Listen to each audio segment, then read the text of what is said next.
A alma é imortal. De Gabriel Delany, 1899. Terceira parte. O Espiritismo e a Ciência. Capítulo 2. O tempo, o espaço, a matéria primordial. O que, em definitivo, importa saber é o que somos, de onde viemos e aonde vamos. A filosofia é impotente para nos esclarecer a esse respeito, porquanto umas às outras se opõem às conclusões a que chegaram as diferentes escolas. As religiões, proscrevendo a razão e fazendo exclusivamente questão da fé, pretendendo impor a crença em dogmas imaginados quando os conhecimentos humanos ainda se achavam na infância, vêm a afastar-se delas os espíritos independentes, que preferem às realidades tangíveis e sempre verificáveis da experiência todas as afirmações autoritárias e cominatórias. Vamos justificar os principais ensinos do Espiritismo, mostrando que decorrem de minuciosos estudos, harmônicos com as concepções modernas e constituindo uma filosofia religiosa de imponente realidade. 176.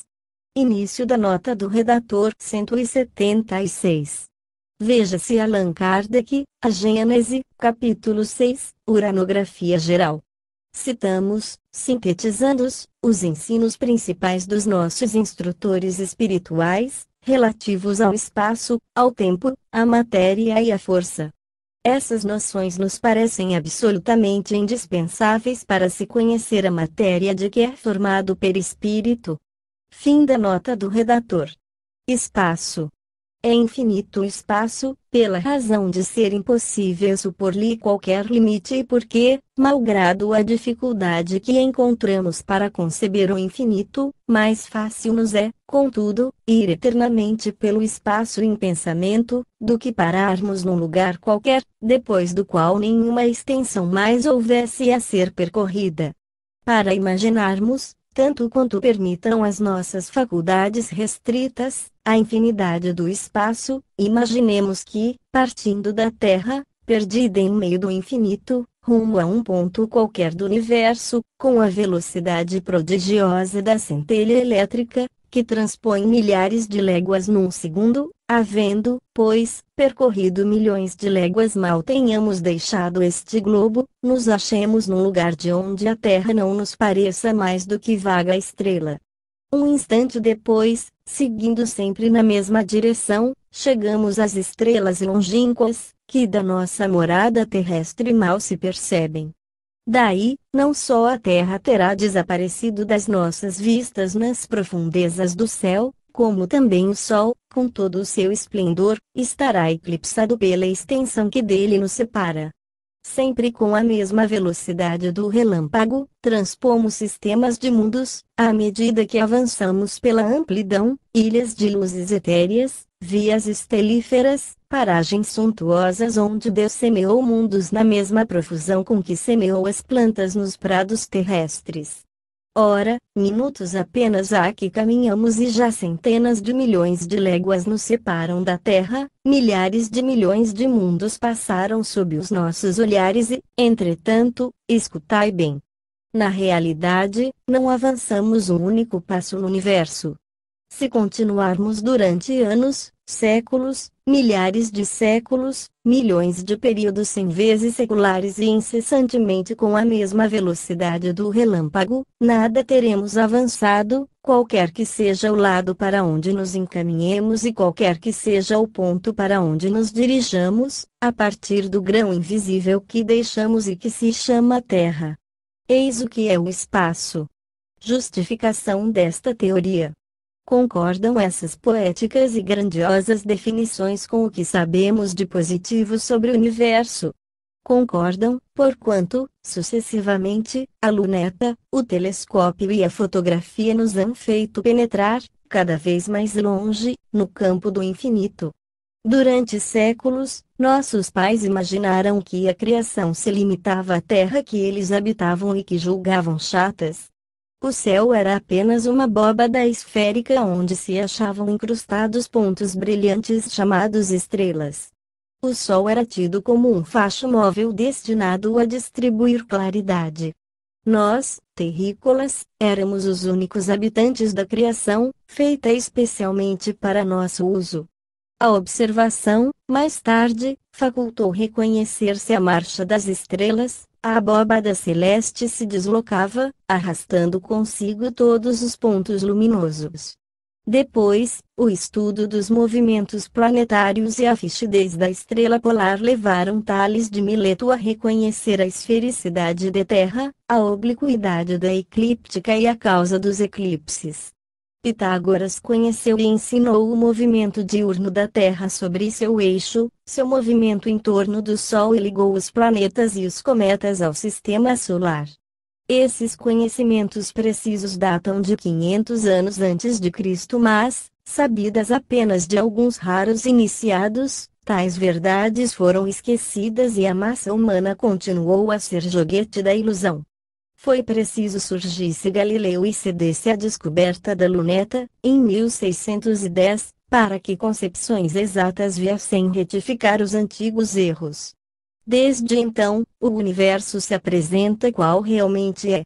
Reconhece-se que os planetas são mundos semelhantes à Terra e muito provavelmente habitados também, que o Sol mais não é do que um astro entre inúmeros outros, que com o telescópio se percebem as estrelas e as nebulosas disseminadas pelo espaço sem limites, a distâncias incalculáveis, que, finalmente, a fotografia, recente descoberta do gênio humano, revela a presença de mundos que o olhar do homem jamais contemplara. Nem mesmo com o auxílio dos mais possantes instrumentos. As chapas fotográficas que hoje se preparam são não somente sensíveis a todos os raios elementares que afetam a retina, mas alcançam também as regiões ultravioletas do espectro e as regiões opostas, as do calor obscuro, infravermelho, nas quais o olhar humano é impotente para penetrar. Assim é que os irmãos Henry conseguiram tornar conhecidas estrelas da 17ª grandeza, as quais nenhum olho humano ainda percebera. Descobriram também, para lá das Pleiades, uma nebulosa, invisível devido ao seu afastamento. À medida que os nossos processos de investigação se ampliam, a natureza recua aos limites do seu império. Ao passo que os mais poderosos telescópios não revelavam, num canto do céu, mais que 625 estrelas, a fotografia tornou conhecidas 1421. Assim, pois, em parte alguma o vácuo, por toda parte sempre as criações a se desdobrarem em número indefinido. As insondáveis profundezas da amplidão fatigam, pela sua imensidade, as imaginações mais ardentes. Pobres seres chumbados num imperceptível átomo, não podemos elevar-nos a tão sublimes realidades. O tempo. Aos mesmos resultados chegamos, quando queremos avaliar o tempo. Os períodos cósmicos nos esmagam com um formidável amontoado de séculos. Ouçamos mais uma vez o nosso instrutor espiritual. O tempo, como o espaço, é uma palavra que se define a si mesma. Mais exata ideia dele se faz, estabelecendo-se a relação que guarda com o todo infinito. O tempo é a sucessão das coisas. Está ligado à eternidade, do mesmo modo pelo qual essas coisas se acham ligadas ao infinito. Suponhamos-nos na origem do nosso mundo, naquela época primitiva em que a Terra ainda não se balançava sob a impulsão divina. Numa palavra, no começo da Gênese. Aí, o tempo ainda não saiu do misterioso berço da natureza e ninguém pode dizer em que época de séculos está, pois que o balancim dos séculos ainda não foi posto em movimento. Mas, silêncio, a primeira hora de uma terra isolada soa no relógio eterno, o planeta se move no espaço e, desde então, a tarde e manhã. Fora da Terra, a eternidade permanece impassível e imóvel, se bem o tempo avance para muitos outros mundos. Na Terra, o tempo a substitui, durante uma série determinada de gerações, contar-se-ão os anos e os séculos. Transportemo-nos agora ao último dia deste mundo, a hora em que, curvado sob o peso da vetustez, a Terra se apagará do livro da vida, para aí não mais reaparecer. Nesse ponto, a sucessão dos eventos se detém, interrompem-se os movimentos terrestres que mediam o tempo e este finda com eles. Quantos mundos na vasta amplidão, tantos tempos diversos e incompatíveis. Fora dos mundos, só a eternidade substitui essas efêmeras sucessões e enche, serenamente, da sua luz imóvel, a imensidade dos céus. Imensidade sem limites e eternidade sem limites, tais as duas grandes propriedades da natureza universal. Agem concordes, cada uma na sua senda, para adquirirem esta dupla noção do infinito, extensão e duração, assim o olhar do observador, quando atravessa, sem nunca ter de parar, as incomensuráveis distâncias do espaço, como do geólogo, que remonta até muito além dos limites das idades, ou que desce às profundezas da eternidade onde eles um dia se perderão. Também estes ensinamentos a ciência os confirma. Malgrado a dificuldade do problema, os físicos, os geólogos hão tentado avaliar os inumeráveis períodos de séculos decorridos desde a formação da nossa Terra e as mais fracas avaliações mostram quão infantis eram os 6.000 anos da Bíblia. Segundo Sir Charles Lyell, que empregou os métodos usados em geologia, métodos que consistem em avaliar se a idade de um terreno pela espessura da câmara sedimentada e a rapidez provável da sua erosão, ao cabo de numerosas observações feitas em todos os pontos do globo, mais de 300 milhões de anos transcorreram depois da solidificação das camadas superficiais do nosso esferoide.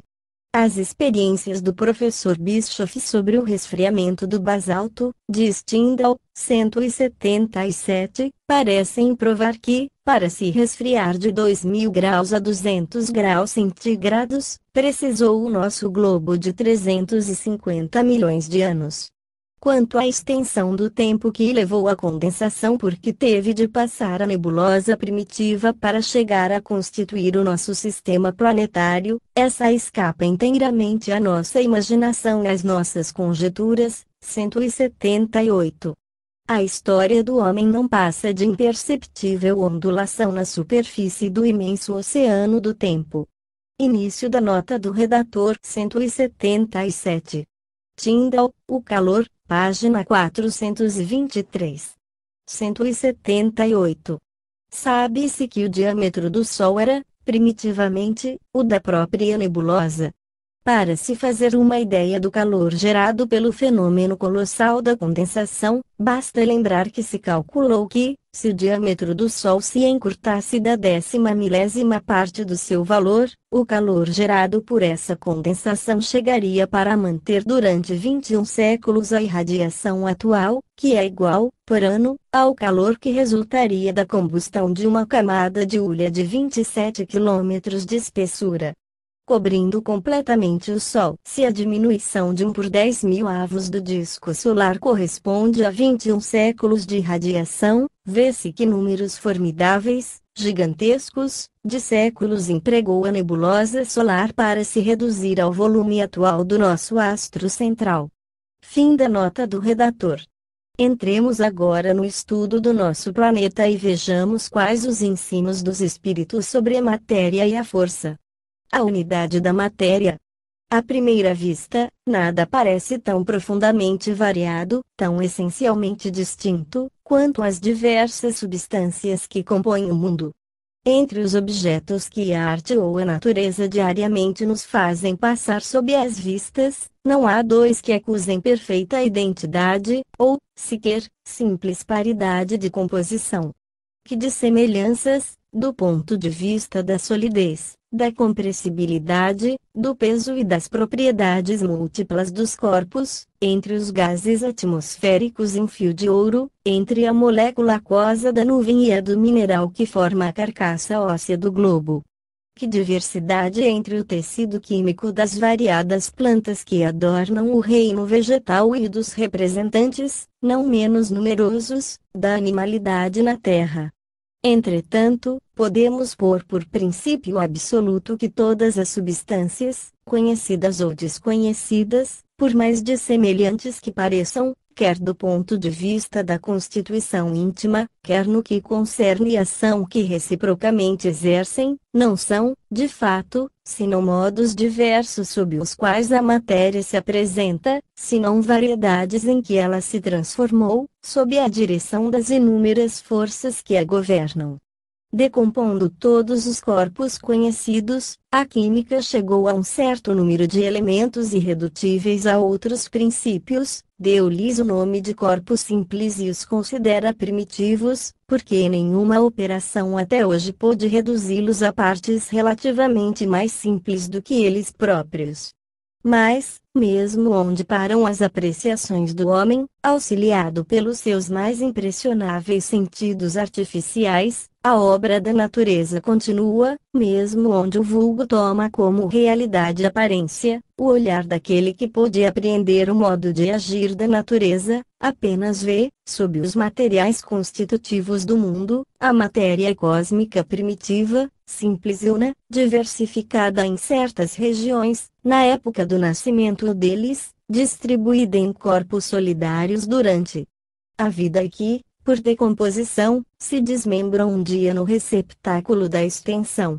Tal diversidade se observa na matéria, porque, sendo em número ilimitado as forças que lhe presidiram as transformações e as condições em que estas se produziram, ilimitadas não podiam também deixar de ser as próprias combinações várias da matéria.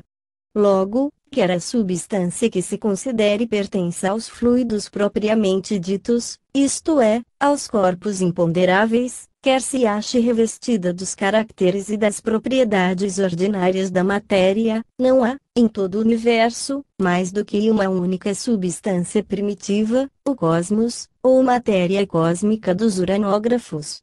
O ensino é claro, formal, existe uma matéria primitiva, da qual decorrem todos os modos que conhecemos. Terá a ciência confirmado esta maneira de ver? Tomando-se as coisas ao pé da letra, não há negar que essa substância ainda não é conhecida, mas, pesando-se maduramente todos os fatos que vamos expor, torna-se fácil verificar que, se a demonstração direta ainda não foi dada, a tese da unidade da matéria é muito provável e encontra cabimento nas mais fundamentadas opiniões filosóficas dos físicos. Justificação desta teoria: o estado molecular. Uma das maiores dificuldades com que defrontamos quando queremos estudar a natureza é a de nula representarmos tal qual ela é. Quando se vê em massas de mármore de granulação fina e cerrada, enormes barras de ferro suportando pesos gigantescos, torna-se difícil admitir que esses corpos são formados de partículas excessivamente pequenas, que não se tocam, chamadas átomos nos corpos simples e moléculas nos corpos compostos. A extrema tenuidade desses átomos escapa à imaginação. O pó mais impalpável é grosseiro, a par da divisibilidade a que pode chegar. Disso dá Tyndall um exemplo frisante. Dissolvendo-se 1 grama de resina pura em 87 gramas de álcool absoluto, deitando-se a solução num frasco de água cristalina e agitando-se fortemente o frasco, ver-se-á o líquido tomar uma coloração azul, devido às moléculas da resina em dissolução. Pois bem, o Sully, examinando essa mistura com o seu mais poderoso microscópio, não conseguiu ver partículas distintas, é que elas tinham, de tamanho, menos de 1/4 do milésimo de milímetro. Também o mundo vivente é formado de moléculas orgânicas, em que os átomos entram como partes constituintes.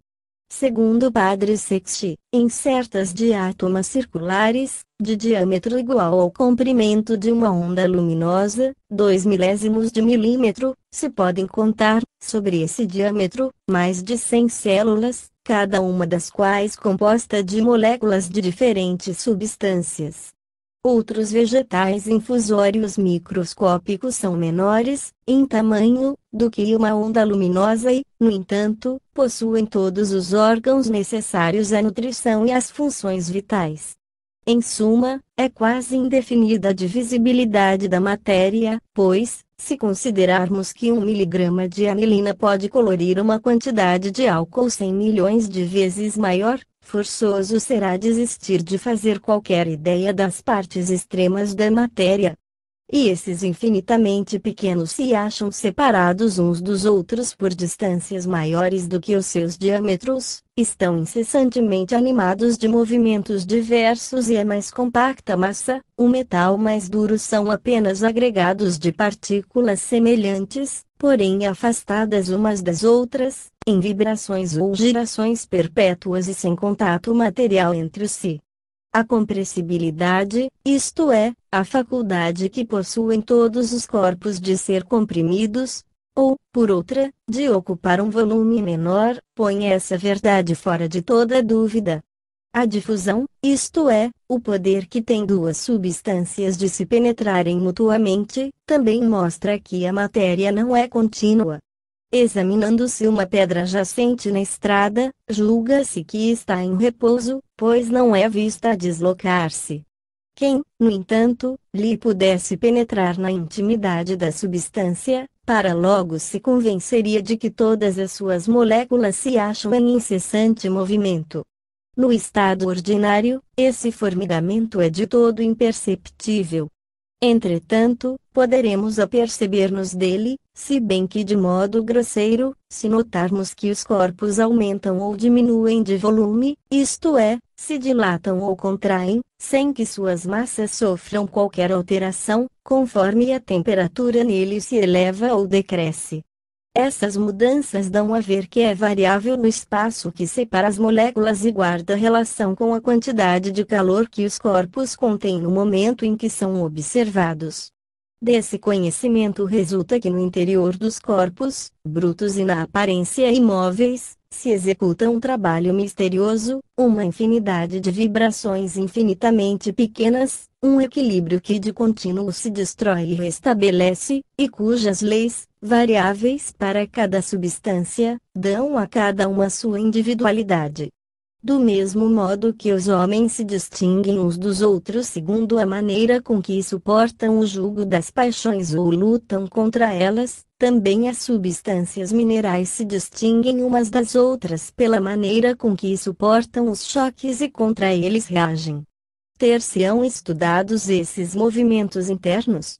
Ainda não se puderam observar diretamente os deslocamentos moleculares, senão na sua totalidade, pois que os mais poderosos microscópios não nos permitem ver uma molécula, mas, os fenômenos que se produzem nas reações químicas e a aplicação que se lhes fez da teoria da transformação do calor em trabalho, e reciprocamente, possibilitaram comprovar-se que estas últimas divisões da matéria se acham submetidas às mesmas leis que presidem as evoluções dos sóis no espaço. Também ao mundo atômico são aplicadas as regras fixas da mecânica celeste, o que mostra, inegavelmente, a admirável unidade que rege o universo. 179. Início da nota do redator. 179. Berthelot, Ensaio de Mecânica Química, tomo 2, página 757. Fim da nota do redator. Graças aos progressos das ciências físicas, admite-se hoje que todos os corpos têm suas moléculas animadas de duplo movimento, de translação ou oscilação em torno de uma posição mediana e de libração, balanço, ou de rotação em torno de um ou muitos eixos. Esses movimentos se efetuam sob a influência da lei de atração. Nos corpos sólidos, as moléculas se encontram dispostas segundo um sistema de equilíbrio ou de orientação estável. Nos líquidos, acham-se em equilíbrio instável. Nos gases, estão em movimento de rotação e em perpétuo conflito umas com as outras. 180. Início da nota do redator. 180. Moutier, Termodinâmica. Fim da nota do redator. Todos os corpos da natureza, assim inorgânica, como vivente, se acham submetidos a essas leis. Seja a asa de uma borboleta, a pétala de uma rosa, a face de uma donzela, o ar impalpável, o mar imenso ou o solo que pisamos, tudo vibra, gira, se balança ou se move. Mesmo um cadáver, embora a vida o haja abandonado, constitui um amontoado de matéria, cada uma de cujas moléculas possui energias que não lhe podem ser subtraídas. Repouso é palavra carente de sentido. As famílias químicas. Procedendo à análise de todas as substâncias terrestres, chegaram os químicos a reconhecê-las devidas a inúmeras combinações de cerca de 70 corpos simples, 181. Isto é, de 70 elementos que se não puderam decompor. Fora, pois, de supor-se que há tantas matérias entre si diferentes, quanto os corpos simples. Pura ilusão haveria aí, devido à nossa impotência para reduzir esses corpos a uma matéria uniforme, que então lhe seria base. É o que pensavam Proust e Dumas, quando, no começo do século, procuravam descobrir, por meio da lei das proporções definidas, qual seria a substância única, isto é, aquela de que fossem múltiplos exatos os elementos dos corpos primários. Dumas chegou a mostrar que não é o hidrogênio, como então se acreditava, mas uma substância ainda desconhecida, cujo equivalente, em vez de ser a unidade, seria metade desta. 0,5. Início da nota do redator 181. Ainda não está definitivamente determinado o número dos corpos simples. Todos os dias, com efeito, se descobrem novos, principalmente no estado gasoso, o argônio, o metargônio, o criptônio, o xenônio, o neônio, etc. Fim da nota do redator. Os físicos partidários da teoria do éter, e hoje são todos, vão ainda mais longe do que os químicos. A matéria desconhecida, pela razão mesma de ter por equivalente 0,5, seria ponderável, até para os instrumentos de que o homem dispõe. Ora, o éter, que enche o universo, é imponderável, donde se segue que a substância hipotética dos químicos, a ter por peso metade do hidrogênio, seria, quando muito, uma das primeiras condensações ou um dos primeiros agrupamentos do éter. Assim, pois, seria o éter, segundo os físicos, a matéria única constitutiva de todos os corpos. O estudo da luz e da eletricidade, diz o padre Sexti, nos ha levado a considerar infinitamente provável que éter mais não é do que a própria matéria, chegada ao mais alto grau de tenuidade, a esse estado de rarefação extrema a que se chama estado atômico. Conseguintemente, todos os corpos seriam apenas agregados dos próprios átomos desse fluido. 182. Início da nota do redator 182. Unidade das forças físicas, página 604. Fim da nota do redator. Estas maneiras teóricas de ver se originam dos seguintes fatos químicos. 1. Nos corpos simples existem verdadeiras famílias naturais. 2. Um grupo composto, cujos elementos se conheçam, pode desempenhar o papel de um corpo simples, um corpo dito simples pode ser decomposto. 3. Corpos formados exatamente dos mesmos elementos, reunidos estes, nas mesmas proporções, têm, entretanto, propriedades diferentes. 4. A análise espectral revela a existência primitiva de uma só substância nas estrelas mais quentes, em geral o hidrogênio. Examinemos rapidamente tão interessantes fatos. Se atentarmos nos diferentes corpos simples, convencer-nos-emos de que não são de ordem fundamental as suas divergências, visto que eles podem agrupar-se em séries de famílias naturais. Essa divisão, fundada em analogias manifestas que alguns deles apresentam, uns com relação aos outros, oferece uma vantagem que se não pode negar, porquanto, feito o estudo profundo do corpo mais importante, a história dos outros, salvo questões de detalhes, se deduz naturalmente desse estudo. A semelhança na maneira de se comportarem mostra que essas matérias apresentam analogias de composição e, portanto, que elas não são tão dissemelhantes quanto pareciam à primeira vista. Não lhes é peculiar a individualidade que apresentam os corpos simples. Há corpos compostos, como o cianogênio, formado pela combinação do carbono com o azoto, que, nas reações, desempenham o papel de um corpo simples. É claro que, se não houvesse podido separar os elementos constituintes do cianogênio, também ele houvera sido classificado entre os corpos simples. Aliás, com os métodos aperfeiçoados da ciência, tais como a análise espectral, já se pode saber que o ferro, por exemplo, é formado de elementos mais simples, embora ainda não se haja conseguido isolar estes últimos. Mas, o que não se conseguiu com relação ao ferro, William Crookes realizou com referência ao ítrio. Podemos, pois, prever próxima época em que desaparecerá a demarcação entre os corpos simples. O mesmo poder de análise, que limitou a inumerável multidão das substâncias naturais, minerais, vegetais e animais, a alguns elementos apenas, certamente nos conduzirá à descoberta da matéria única de onde todas as outras derivam. Os fenômenos da alotropia e da isomeria justificam essa expectativa. A isomeria. Há corpos simples, quais o fósforo, que revelam propriedades diferentes, sem que se lhes tenha acrescentado ou subtraído a menor parcela de matéria. Toda a gente sabe que o fósforo é branco, venenoso e muito inflamável. Entretanto, se, durante algum tempo, for exposto à luz no vácuo, ou se for aquecido em vaso fechado, ele muda de cor e se torna de um belo vermelho. Nesse estado, é inofensivo, do ponto de vista da saúde, e deixa de incendiar-se pelo atrito. Contudo, a mais severa análise não logra descobrir qualquer diferença na composição química do fósforo vermelho ou branco. O carvão pode tomar a forma de diamante ou de grafite, e o enxofre apresenta modificações características, conforme o estado em que se encontre, o oxigênio se torna ozônio. A todos esses diferentes estados do mesmo corpo foi dada a denominação de alotrópicos.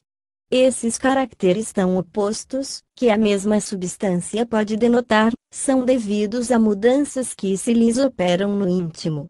As moléculas se grupam diferentemente, ao mesmo tempo em que seus movimentos se modificam. Daí, as variações que se produzem nas suas respectivas propriedades. É tão verdade isso, que corpos muito diferentes pelas suas propriedades, tais como as essências de terebintina, de limão, de laranja, de alecrim, de basilisco, de pimenta, são, todavia, formadas todas da combinação de 16 equivalentes de hidrogênio com 20 equivalentes de carbono. Essa ordem especial das partículas associadas, chamadas moléculas, se tornou visível por meio da cristalização.